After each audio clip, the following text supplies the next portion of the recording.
turi uyu munsi yari ikomeye ariko nanone yaroshe kubona umunsi wa mbere ariko nagerageje gukora ibishoboka nk'uko umutoza wanjye yabimbwiye ndetse na ekipe yacu muri rusange.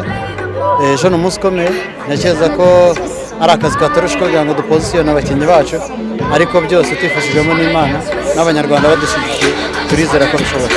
Wowe igihe kinini kirenga ushyiramo n'umunota umwe hafi umunota umwe n'amasegonda 50 piloti irakugarura bigeraho na turu itakaje mu muhanda byari bimeze bite?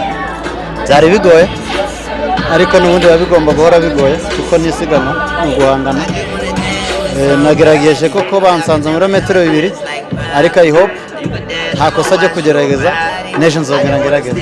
Urakoze. Ejo twitega iki? Uyu munsi ubaye umunyarwanda mwiza witwaye neza muri turu. Ku munsi w'ejo ni inzira Kigali mu karere ka Musanze hari umusanze mwitoreza.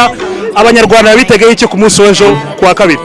Cy'abanyarwanda batwitegaho ni ukomeza kudushigikira, tuzatanga ibyo dushoboye byose kubw'ishema ry'igihugu cyacu.